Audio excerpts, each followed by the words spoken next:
Assalamualaikum warahmatullahi wabarakatuh. Perkenalkan, saya Isna Nadifa Nur Fauziah selaku moderator kelompok 9 bersama rekan saya yaitu Ilma Siti Salama dan Sania Amalia. Di sini kami akan memaparkan materi mengenai pembelajaran IPS di negara Inggris. Materi pertama akan disampaikan oleh rekan saya yaitu Ilma Siti Salama. Latar belakang pembelajaran IPS atau Social Studies di negara Inggris. Pertama kali Social Studies dimasukkan secara resmi ke dalam kurikulum sekolah di negara Inggris yaitu sekitar abad setelah Revolusi Industri, yaitu pada abad ke-18 atau pada tahun 1827 di kota Rugby, negara Inggris, yang ditandai dengan perubahan penggunaan tenaga manusia menjadi tenaga mesin. Social Studies atau IPS dimasukkan ke dalam kurikulum karena beralasan akibat industrialisasi di berbagai negara di belahan dunia juga terjadi. Di antaranya yaitu perubahan perilaku manusia akibat kemajuan ilmu pengetahuan dan teknologi atau iptek yang mendorong industrialisasi menjadikan bangsa yang maju dan modern, tetapi juga menimbulkan dampak perilaku yang kompleks. Nah, untuk mengatasi berbagai masalah sosial di lingkungan masyarakat, tidak hanya dibutuhkan ilmu dan pengetahuan secara disipliner, tetapi juga dapat dilakukan melalui pendekatan program pendidikan formal di tingkat sekolah. Dr. Thomas Arnold yaitu seorang yang berjasa karena memasukkan Social Studies ke dalam kurikulum sekolah di Rugby, Inggris pada tahun 1827. Social Studies sudah menjadi bagian dalam proses rehumanisasi masyarakat Inggris karena keadaan masyarakat Inggris mengalami dekadensi moral setelah terjadi revolusi industri. Pemasukan Social Study ke dalam kurikulum sangat penting karena merupakan kebutuhan siswa sekolah dan juga dilatar belakangi oleh keinginan para pakar pendidikan, khususnya pakar Social Studies. Hal ini disebabkan mereka ingin para siswa ketika meninggalkan sekolah dasar dan menengah menjadi warga negara yang baik. Untuk mewujudkan tujuan tersebut, para siswa tidak perlu harus menunggu belajar ilmu-ilmu sosial di perguruan tinggi, tetapi mereka sudah mendapat bekal pelajaran Social Studies di sekolah dasar. Bahan pembelajaran Social Studies-nya pun diambil dari kehidupan nyata, pengalaman pribadi, lingkungan alam, dan dari lingkungan masyarakat agar lebih mudah dipahami dan menarik. Yang kedua, kurikulum dan materi IPS yang dipelajari di negara Inggris. Kurikulum nasional negara Inggris atau National Curriculum dalam Education Act 2002 Chapter 32 adalah undang-undang yang mendasari peraturan di jenjang pendidikan. Terdapat dua jenjang pendidikan yang diatur di dalam kurikulum nasional untuk Inggris, yaitu yang pertama ada pendidikan pra-primer. Berdasarkan undang-undang, pendidikan pra-primer adalah pendidikan untuk anak-anak yang belum memasuki usia wajib belajar atau anak yang belum berusia 5 tahun. Pendidikan ini dapat disediakan di sekolah, misalnya di taman kanak-kanak atau kelas nursery di sekolah dasar atau di mana saja. Yang kedua, pendidikan primer dan sekunder.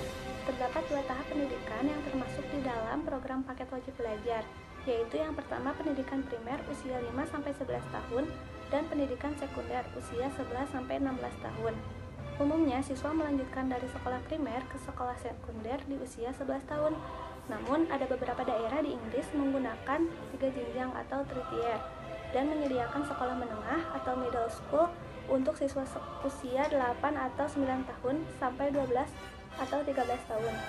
Perbedaan di antara keduanya hanya terletak pada keberadaan mata pelajaran bahasa Wales di dalam kurikulum nasional untuk Wales.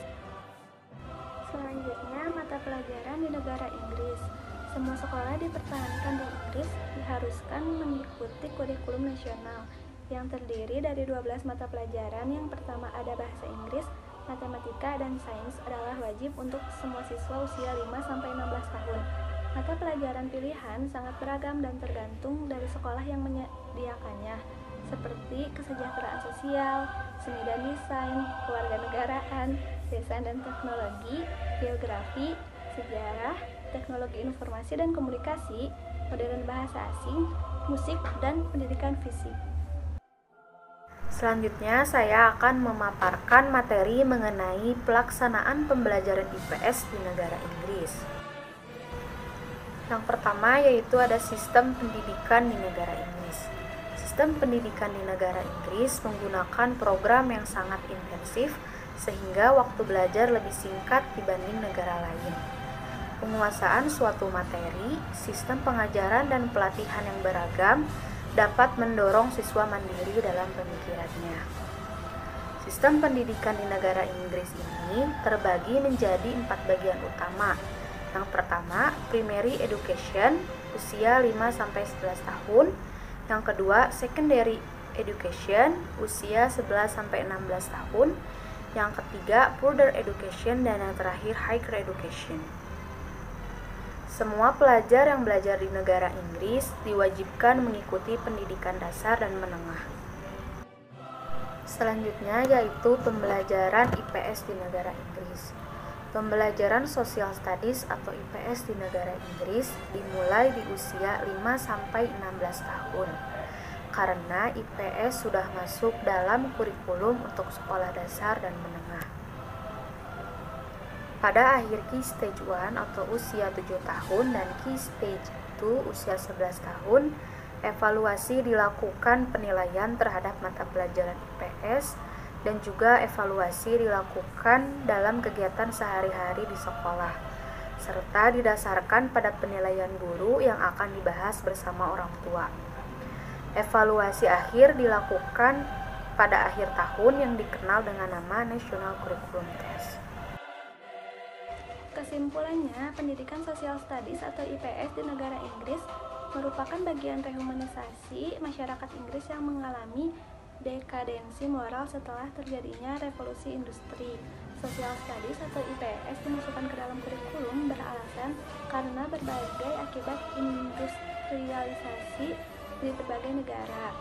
Terdapat 2 jenjang pendidikan yang diatur di dalam kurikulum nasional untuk Inggris atau National Curriculum, yaitu pendidikan pra-primer dan pendidikan primer dan sekunder. Pelaksanaan pembelajaran IPS di Inggris mulai dari pendidikan dasar hingga menengah yang bertujuan untuk mengembangkan keterampilan belajar dan akuisisi pengetahuan yang baik secara sosial dan menjadikan para siswa menjadi warga negara yang baik. Sekian dari kelompok kami, mohon maaf bila ada kesalahan ataupun kekurangan. Terima kasih. Wassalamualaikum warahmatullahi wabarakatuh.